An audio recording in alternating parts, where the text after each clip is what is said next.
Morning ma'am, good morning to my all classmates. আজ আমি সুমন্ত মণ্ডল, রামপুরহাট কলেজের ভূগোল বিভাগের একজন স্টুডেন্ট।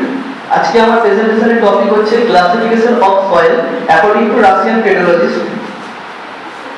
অ্যাট ফার্স্ট আমরা সবার প্রথম জানবো তার যে বিভিন্ন মেথডসগুলো রয়েছে সেই মেথডসগুলো সম্পর্কে।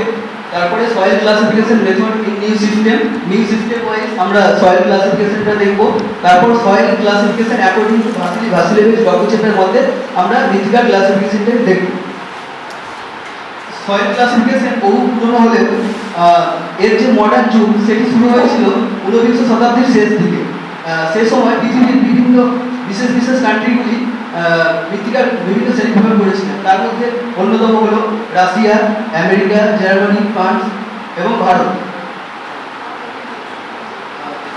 এর মধ্যে অত্যন্ত গুরুত্বপূর্ণ একটি দেশ হলো রাশিয়া, যেটি যে ক্লাসিফিকেশনগুলো হয়েছিল তার মধ্যে অন্যতম একটি ভূমিকা পালন করেছিল। এ সময় 1997 আগে যে সমস্ত ক্লাসিফিকেশনগুলো করা হতো রাশিয়ায় সেগুলি ওল্ড সিস্টেমের আন্ডারে ফেলা হতো এবং 1997 পরবর্তী সময়ে যেই ক্লাসিফিকেশনগুলো করা হতো সেগুলিকে নিউ সিস্টেমের আন্ডারে ফেলা হয়েছিল।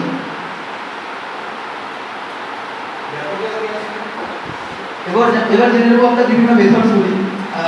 দ্য ফার্স্ট সয়েল ক্লাসিফিকেশন সিস্টেমটা দিয়েছিলেন ভাসিলিয়েভিচ ডকুচেপ এবং এলএন সিভিটসে 1886 থেকে 1890 সালের মধ্যে। তিনি আমাদের মৃত্তিকাকে ভাগ করেছিলেন জলবায়ু এবং স্বাভাবিক উদ্ভিদের উপর এবং সেখানকার টোপোগ্রাফির উপর ভিত্তি করে। এলএন সিভিটসেও সেই সেম ক্লাসিফিকেশনই করেছিলেন, কিন্তু তিনি করেছিলেন সয়েল টেক্সচার এবং প্যারেন্ট রক অর্থাৎ আদিশিলার উপর ভিত্তি করে। তারপর পরবর্তী সময়ে 1939 খ্রিস্টাব্দে IP Gerasimov, AH Adamson, EN Ivanova classified the সয়েলকে ভাগ করেছিলেন জেনেটিক সয়েল টাইপ এবং সয়েল টাইপসের উপর ভিত্তি করে এবং সেগুলিকে বিভিন্ন ভাগে ভাগ করেছিলেন। তার পরবর্তী সময়ে ইএন ইভানোভা অ্যান্ড এডেন রোজভ সয়েলকে ক্লাসিফাইড করেছিলেন ক্লাইমেট, জলবায়ু এবং স্বাভাবিক উদ্ভিদের উপর ভিত্তি করে 1956 খ্রিস্টাব্দে।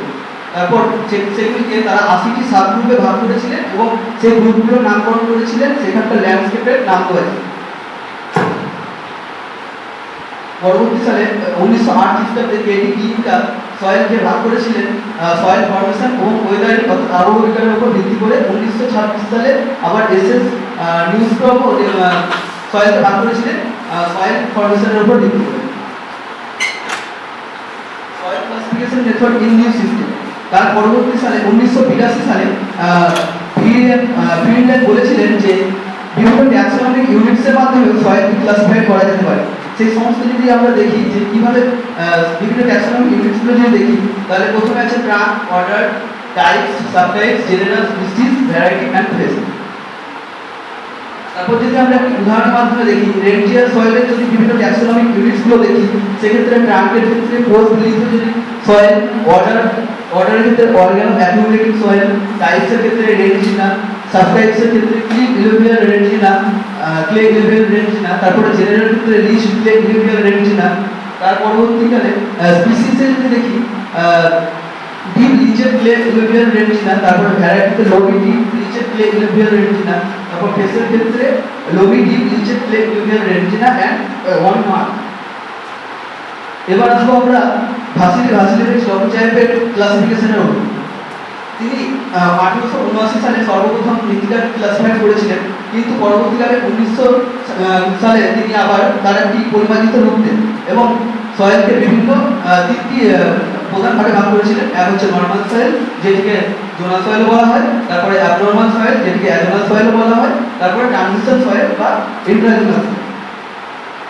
এবার ভিভি ডকুচেপ সেটিকে তিনটি ক্লাসের মাধ্যমে মোট 13টি বর্গের মাধ্যমে সেটিকে ভাগ করেছিলেন, সেটিকে শখের আকারে দেখানো হয়েছে। এবার আমরা জানবো নর্মাল সয়েল বা জোনাল সয়েল কি। ডকুচেপের মতে জোনাল সয়েল একটি বিস্তীর্ণ অঞ্চল জুড়ে ফর্ম হয়, মানে দেখা যায়, এবং এটিকে ভাগ করা হয় ক্লাইমেট অর্থাৎ জলবায়ু এবং স্বাভাবিক উদ্ভিদের উপর ভিত্তি করে, এবং এই সয়েলে সুস্পষ্ট হরাইজন্স আমরা লক্ষ্য করতে পারি। এবার এই নর্মাল সয়েলের আমরা বিভিন্ন উদাহরণগুলো দেখে নেব।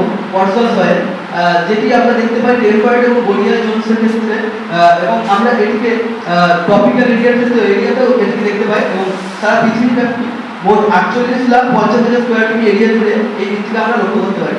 এই মৃত্তিকার কালার হচ্ছে অ্যাশ কালার এবং পর্যায় সয়েল চাষাবাদের ক্ষেত্রে অনেকটা অনুপযোগী, তবুও এখানে চাষাবাদ করা হয়। এবং parent rock quartz rich sediment হচ্ছে প্যারেন্ট রক এই মৃত্তিকা।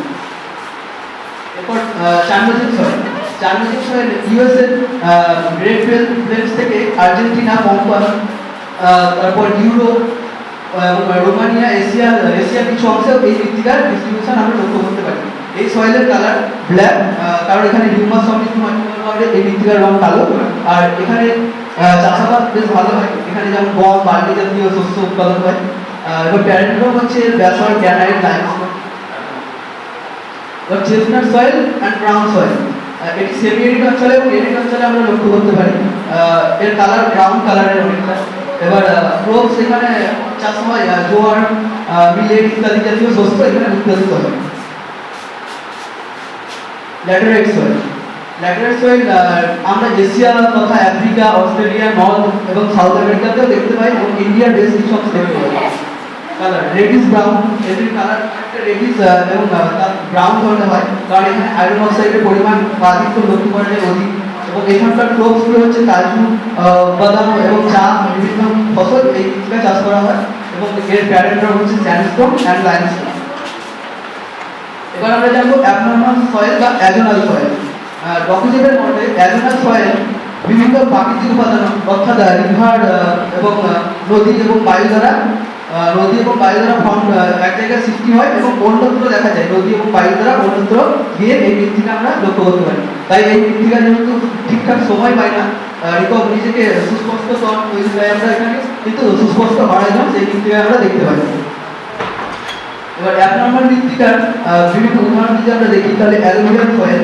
এই অ্যালুভিয়াল সয়েল আমরা দেখতে পাই ইন্দো গাঙ্গেয় প্লেন এবং আমাদের গাঙ্গেয় উপত্যকা অঞ্চলে এবং ওয়েস্ট বেঙ্গল তথা আসামের বেশ কিছু অংশে আমরা এই মৃত্তিকা দেখতে পাই। এই মৃত্তিকার কালার অনেকটা স্যান্ডিলো এবং মানে গ্রে কালারের ধূসর বর্ণের হয়ে থাকে। আর এখানে যেগুলো চাষ করা হয় গম, সয়াবিন, বিভিন্ন তৈলবীজ ইত্যাদি চাষ করা হয়ে থাকে। আর এই মৃত্তিকার আদিশিলা হচ্ছে অ্যালুভিয়াল সয়েল। এই মৃত্তিকা সেমি এরিড জোন এবং ডেজার্ট অঞ্চলে অর্থাৎ মরু অঞ্চলে এই মৃত্তিকা আমরা দেখতে পাই, যেমন soil lowest soil. Transitional soil বা ইন্ট্রাজোনাল সয়েল। ডকুজেবের মতে ইন্ট্রাজোনাল সয়েল জোনাল সয়েলের মতোই ওখানে একই জায়গাতেই হয়, কিন্তু এটি প্রধানত টোপোগ্রাফি এবং আদিশিলার উপর ভিত্তি করে আদিশিলা আধিক্য এই মৃত্তিকার ক্ষেত্রে আমরা বেশি দেখতে পাই। এবার এই ট্রানজিশনাল সয়েলের যদি আমরা উদাহরণ দেখি তাহলে রেডিচিনা সয়েল, যেটি আমরা কাঠ এবং মাউন্টেন ল্যান্ডস্কেপের ক্ষেত্রে পার্বত্য অঞ্চলে আমরা দেখতে পাই। এর রং অনেকটা গ্রে কালারের হয়ে থাকে এবং এর টেক্সচার মিডিয়াম। প্যারেন্ট রক এর হচ্ছে গ্রানাইট এবং স্যান্ডস্টোন এর প্যারেন্ট। পিট সয়েল, এর ডিস্ট্রিবিউশন যদি আমরা লক্ষ্য করি তাহলে হিউমিড ট্রপিক্যাল এরিয়ার ক্ষেত্রে আমরা এই মৃত্তিকা দেখতে পাবো এবং ক্যারাবিয়ান দ্বীপপুঞ্জে এই মৃত্তিকা আমরা আধিক্য লক্ষ্য করতে পারি। এই মৃত্তিকার রং অনেকটা ব্রাউন থেকে কালো, ধূসর থেকে কালো বর্ণের হয়ে থাকে। আর এখানে যে সমস্ত সবজি জাতীয় ফসল চাষ করা হয় যেমন আলু, সুগার বিট, পেঁয়াজ, গাজর, এই সমস্ত সবজি এখানে চাষ করা হয়। ধন্যবাদ। আজকে আমার টপিক এটাই। ধন্যবাদ দাদাকে। এবার আমি স্টুডেন্টদের কাছে চলে যাব, কারোর যদি কোনো কোশ্চেন থাকে।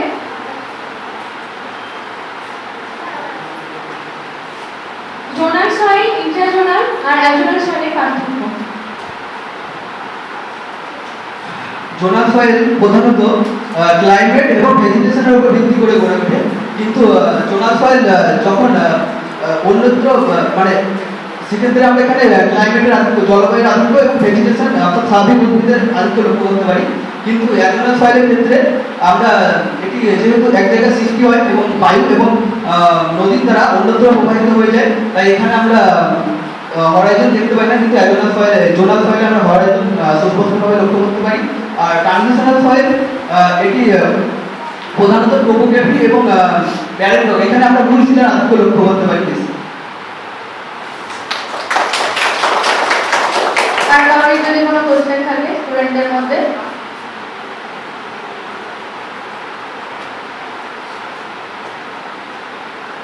ইন্টারজোনাল সয়েলটা তৈরি করতে যে জোনাল সয়েল আর অ্যাজোনাল সয়েল কি কোনো রকম কোনো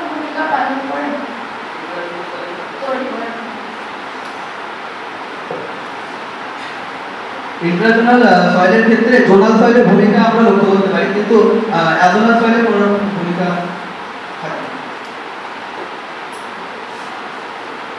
আর কারোর কোনো কোশ্চেন?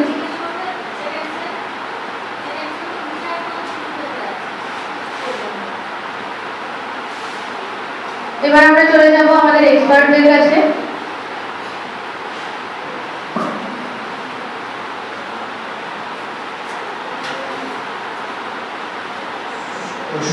ভালো বলছেন। তুমি যে ভেরিয়াস ক্লাসিফিকেশন অফ সয়েল দেখাবে, আমি জিজ্ঞেস করতে চাই যে এর মধ্যে কোন সয়েলটা এগ্রিকালচারের জন্য বেস্ট? এগ্রিকালচারের জন্য মূলত কলেজ ক্ষেত্রে অ্যালুমিনিয়াম সয়েল ভালো হয়, কারণ এর জল ধারণটা অনেক বেশি,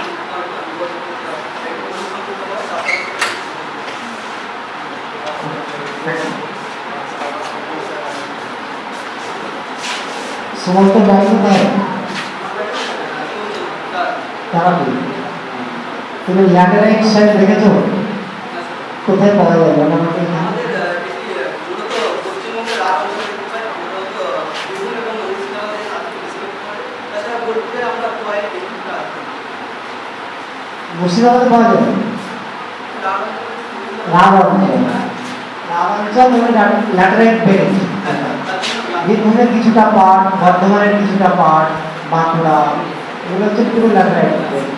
তাহলে ল্যাটেরাইট যে অঞ্চলটা আছে ওইটা তুমি যে বিজ্ঞানী ডকুমেন্ট যে ক্লাসিফিকেশনটা দিয়েছে যে স্লাইডে দেখালে, ওটা কোন কিসের আন্ডারে পড়ছে? ওটা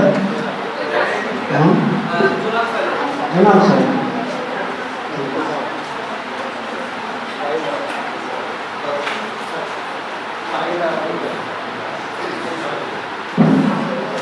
যদি দেখাই না অ্যাবনর্মাল নর্মাল সয়েল।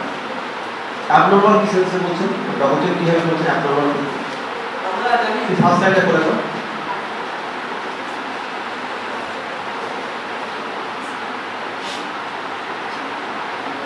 এটা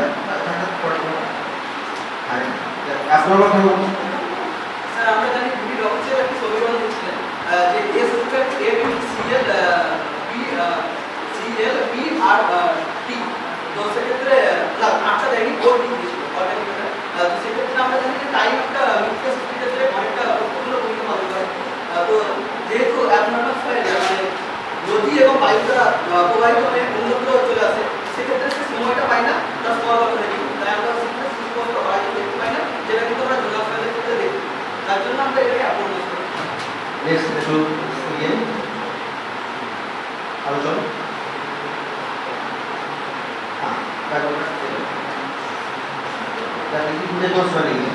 এক্ষেত্রে কোন কোন ফ্যাক্টর কাজ করে? এক্ষেত্রে আমরা মুলশিলা বা ক্যারেন্টকে কাজে লাগাতে পারি। ক্যারেন্ট কাজ করতে কারেন্ট ড্রপ একটা উদাহরণ দিচ্ছি, যে প্যাট্রনের উপরে এই ধরনের সয়েল সৃষ্টি হয়। যেমন হচ্ছে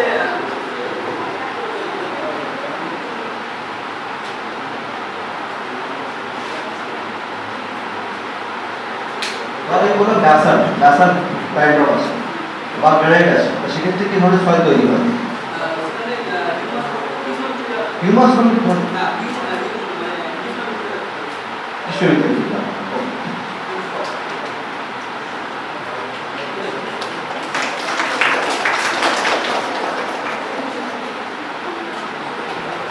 সুমিত খুব ভালো বলেছো। একটাই কোয়েশ্চেন আছে যে ডকুচাইলের ক্লাসিফিকেশনে দুটো ডিমেরিট বলতে পারবে? ডিমেরিট ডিমেরিট হ্যাঁ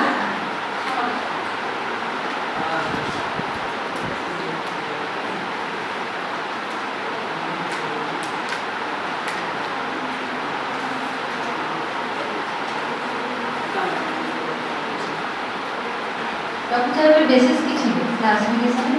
ক্লাইমেট ছিল এবং ক্লাইমেট এবং ক্লাইমেটের টোপোগ্রাফি, ন্যাচারাল লিটারেচার। তাহলে অন্য বেসগুলো?